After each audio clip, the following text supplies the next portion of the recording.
please go around and pander to the left-wing lunatic of your base by telling either Latino or Hispanic people that you refer to them to their faces as Latinx, which they just came up with this term about 5 minutes ago.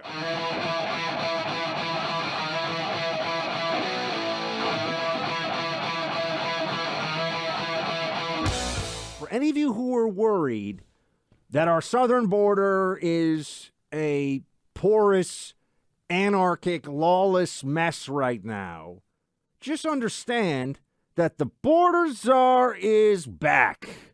Kamala Harris is back on the border issue, not actually at the border, not going to go there, but looking at root causes in Central America. So this is great because she'll probably fix the border crisis with this root cause strategy somewhere in the 30 to 40 year range from now, perhaps, if we stay on it year in and year out, and maybe hundreds of billions of dollars over that period or whatever, who knows.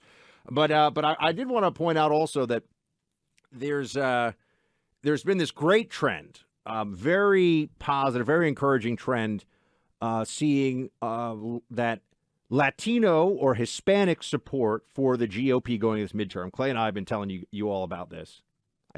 If I say y'all, is that okay or is that an appropriation? I always say this. Everything can I is have cultural y'all appropriation privileges these days. We have so many Southerners who listen. I'm just like, can you guys tell me? Can I, as a Yankee, that's a have great y'all question. rights? It's a great contraction. Everyone should use it. So I agree. I mean, it's far better than you guys. Way more efficient. You know what? Whenever Brits want to make fun of Americans, they do an impression. They go, "You guys," because it does sound. What does that you even guys mean? is the Midwest, y'all. I think in general, you know what? Some people get graded when people use language and it sounds artificial. I'll give you an example.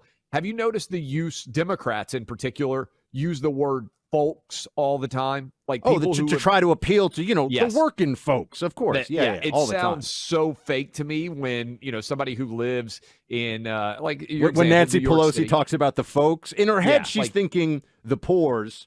And in her mind, but she says folks. It's totally true. Folks, it just nobody actually, uses that word really even in the South or the middle part of the country on a regular basis. So it just sounds so artificial. I think what happened was it poll tested better than people.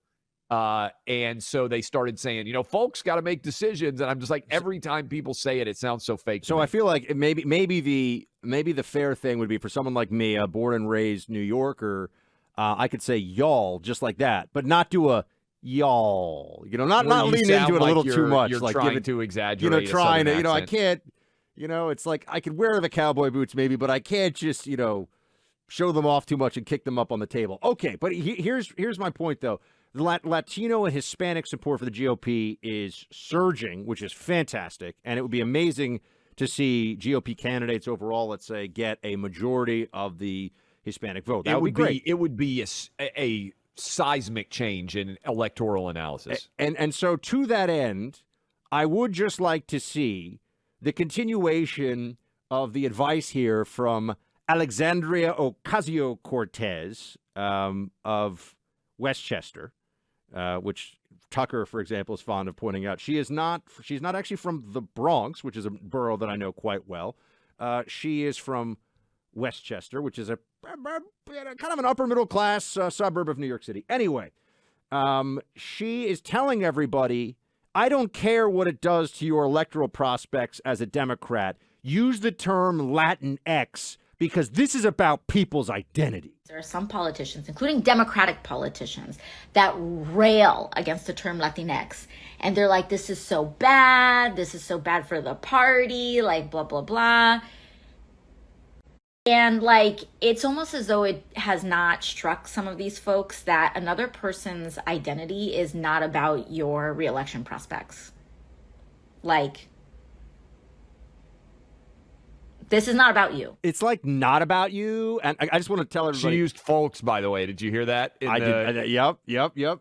But I want every Democrat to listen to her. Please go around and pander to the left-wing lunatic of your base by telling either Latino or Hispanic people that you refer to them to their faces as Latinx, which they just came up with this term about 5 minutes ago. And only 10% of Latino voters, I think I saw the poll, even know what Latinx means. Like, you're referring, I mean, it's so insanely And none of them use dumb. it, by the way. And I they're know. completely right. But a lot of them don't even know that the term exists. And so you're lecturing everybody that you have to use it when people who are actually Latino don't even know that this exists. But I do love that right after, I didn't know that she used it, right after I was going off on people who never use the word folks, using the word folks, Alexandria Ocasio-Cortez breaks it out. I'm not an expert on Westchester, although I did go to GW, which is like Westchester capital, Long Island capital. Yep. I'm honorary resident of those locations. She went to BU, which I think costs like almost $70,000 a year now. It's up there. It's up there with GW, George Washington, where I went, which is trying, by the way, evidently, Buck. Have you seen this? They're trying to both remove the name George Washington, some students, from George Washington University, and also we are the George Washington Colonials, because the colonial army fought against the British for a little bit of a history lesson. They have decided that it sounds too much like a colonist, right? Colonialism. And so they're trying to change not only George Washington, but also the mascot, the colonial moniker there. My college, Amherst College, had to change. It was actually the Lord Jeff was the unofficial mascot, who is a British lord, believe it or not. Who was, what?